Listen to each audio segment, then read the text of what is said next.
lañ lay relancer ci déjà bac bi. gis nañu taux bi. ñooñu dañuy dem université.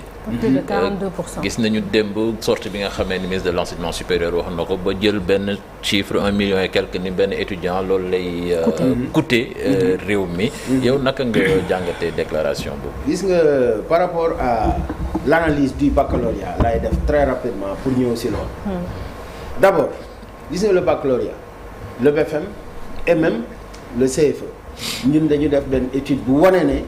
résultats yi ñu ngi gën di wàcc bi ñu demee à la rencontre du 30 mai 2025 ñu alerté en tant que parti syndical dans les mesures soo demee nga xool les 30 mesures les 17 mesures qui ont été prises amul benn mesure par exemple bu jëm ci la stratégie de relèvement quand même du taux de réussite et pourtant c'est une forte recommandation de la part syndicale pour wane ne syndicats yi li leen fi yitteel mooy ni ñu def ba système bi gën a baax donc dañ leen ne soo xoolee ñun def nañ étude buy wane ne résultat yaa ngi gën a wàcc te bu ñu jëlul mesure dina wàcc parce que boo xoolee 2021 déjà su ma jëlee baccalauréat kese mi ngi woon 52% ñu dem 2022 mu dem 51%.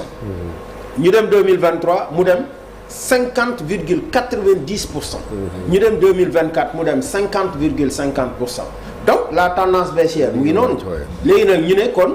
il ne s'agit pas ñu toog rek waxtaan pour préparer les mais il faut une stratégie pour booster les performances scolaires xool nu ñu koy yokkee mais aujourd'hui li ñu doon ragal ñun am na parce que déjà fi mu njëkkee feeñ rek mooy après le premier tour baccalauréat ñu am taux 21,12 alors que daaw ñu ngi woon 23%. ñu alerté candidat sur 5. bi ñu alerté encore ñu dem ci cappaandal ga nag léegi on se retrouve avec 42%. C'est le plus faible taux. 85%. Donc, soo ko jëlee ça n'arrange pas le gouvernement par rapport ak sortie ministre bi démb. waaw mais soo jëlee sax benn étude comparative rek bu ma jot a def man soo jëlee nga xool les 5 dernières années le pic c'était en 2021 avec 52%. En 5 ans on perd 10 points. Oui. Ça c'est grave. Donc en 5 ans maintenant bii pas.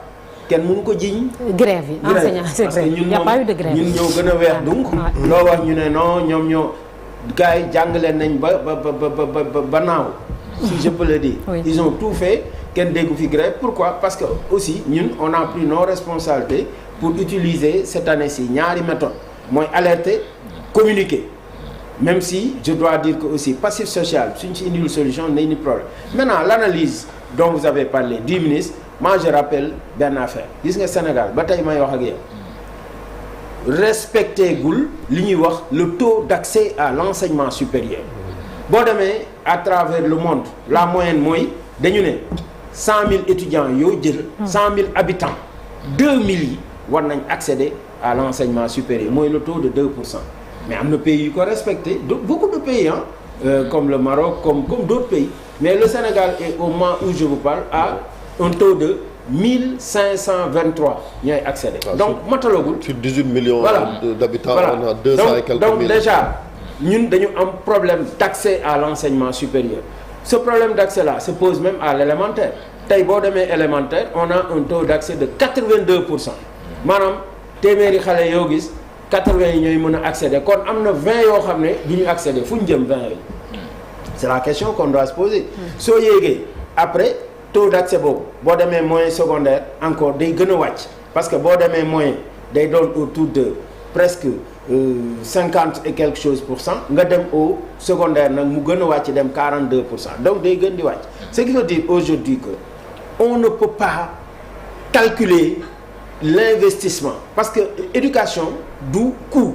On ne peut pas calculer en termes de coût étudiant bi coûte nangam non ça c'est un investissement parce que université boobu ak ñooñu ñuy former ñoom ñooy l'avenir de ce pays là soo gisee tey ñu am des ministres moom docteur la dañ ko former ak keneen ak yéen vous êtes des journalistes et cetera donc loolu moom la ñuy wax le capital humain aujourd'hui réew yi fi ñuy rawante la qualité du capital humain mooy l'élément le plus déterminant donc ku la gën a respecter investissement ci éducation santé les services sociaux de base accompagner le capital humain kooku moom moo lay ëpp koom donc kenn du ko calculer en termes de kii lii lay jar kële lii lu mu jar rek c'est parce que loolu fa la réew mi toll et loolu la réew mi soxla.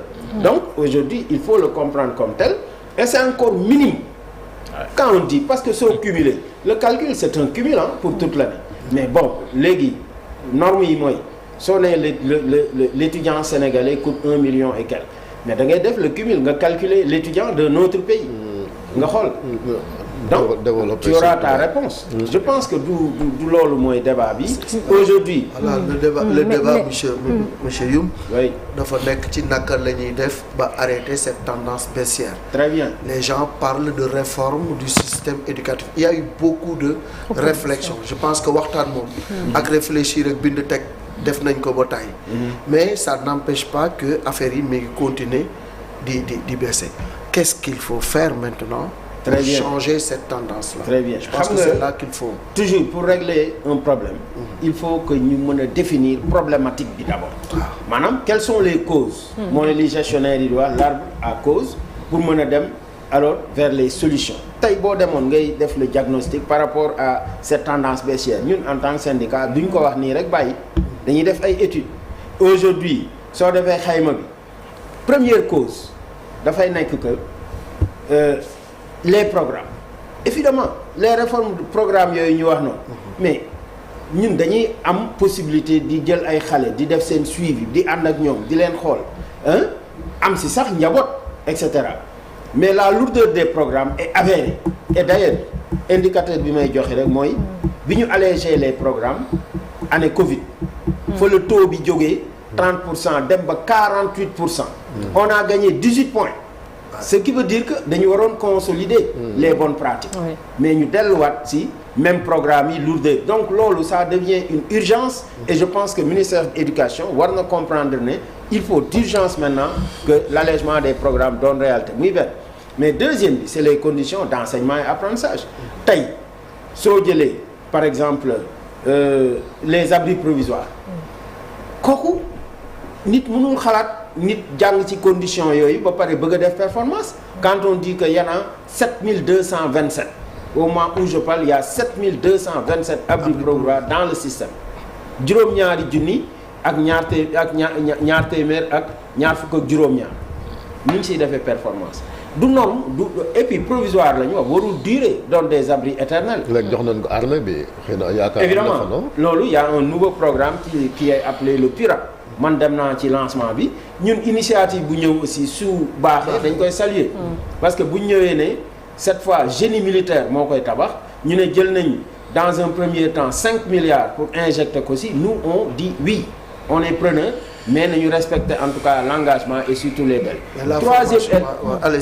Troisième élément comme toujours analyse mais école bi tey boo doon xool mën nga ko résumer en termes de déficit de table-banc bu ñu la nee Sénégal dafa am déficit de près de disons 300 000 table-banc du yoon déficit d'enseignants chaque année mun naa la wax ne école bi dafay am déficit de près de 5 000 enseignants par an yu wóor nga boole ci maintenant même le déficit par rapport au volume horaire dañuy mujj pour faire face à ces déficits de salle de classe déficit d'enseignants donc chef d'établissement day jouer ku war a def par exemple di xaw a jouer sur le volume horaire gis ku war a def 6 heures de philo ñu def la 4 heures pour ñeneen ñi mën a mos loolu fu mu am ainsi de suite c'est comme ça donc yooyu ay taf yëngal la yoo nga xam ne il faut qu'on enlève tout ça ñu teg les priorités pour dem vers la performance. Il faut aussi ñu yëkkati niveau enseignant yi tamit. évidemment la formation. foofu laa jëm parce que formation.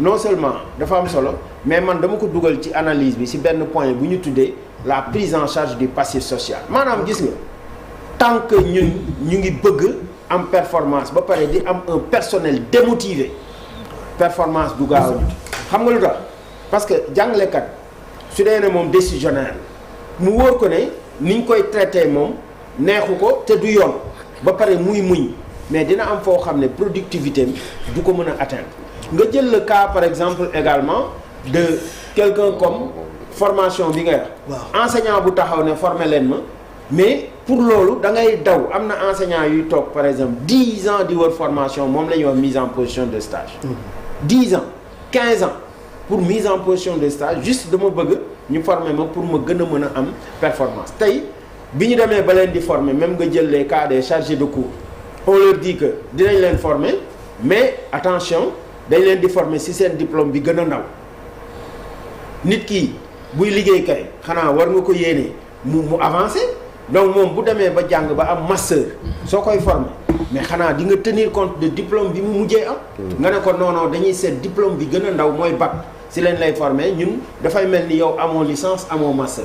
kooku injustice la moo tax yooyu noonu mooy ay points yu nga xam ne il faut ñu régler ko ba pare nag léegi dolli si que ne quand je parle des programmes gis nga loolu c'est le point nodal tant que xoolaatuñu suñu système bi. réforme yii. Depuis qu'on en parle, réforme des programmes, ça fait 10 ans, mais concrètement, qu'est-ce qui est fait? Mais il faut moderniser l'examen aussi.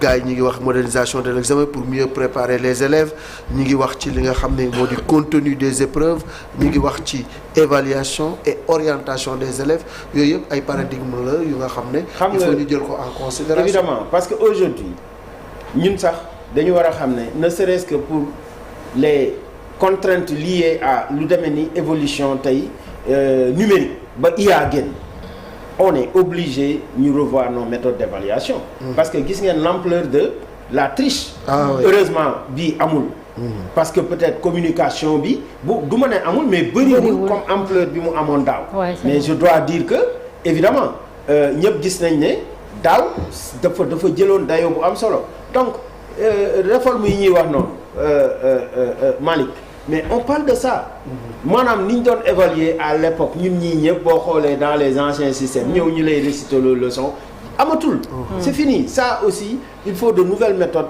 d'évaluation et su may chaque fois ma ñëwee seen plateau damay rappeler l'exemple de la Corée daf ko def réussir ko donc il faut ñu xoolaat les méthodes d'évaluation mais il faut aussi ñu xool le contenu des programmes mais il faut surtout que lu jëm ci wàllu environnement scolaire bi aussi ñu changer xar kanam bi et surtout le passif social dont j'ai parlé et je pense que loolu tey doon na priorité yoo xam ne nii kenn mënatu ko daw et surtout aussi que boo jëlee même le traitement des examinateurs aussi bu ñu la waxee les chefs de centre tey muy les proviseurs yoo xam ne ñoom ñooy yor épreuve yi depuis presque ay mois denc ko je veux dire bu ñu leen ko acheminer dinañ toog benn diir dañ ko avec eux mais loolu aussi en termes de traitement bu ñu la waxee ne ñoom du ñu jot presque dara par rapport à ces responsabilités loolu aussi c'est un problème. Léegi monsieur on parle de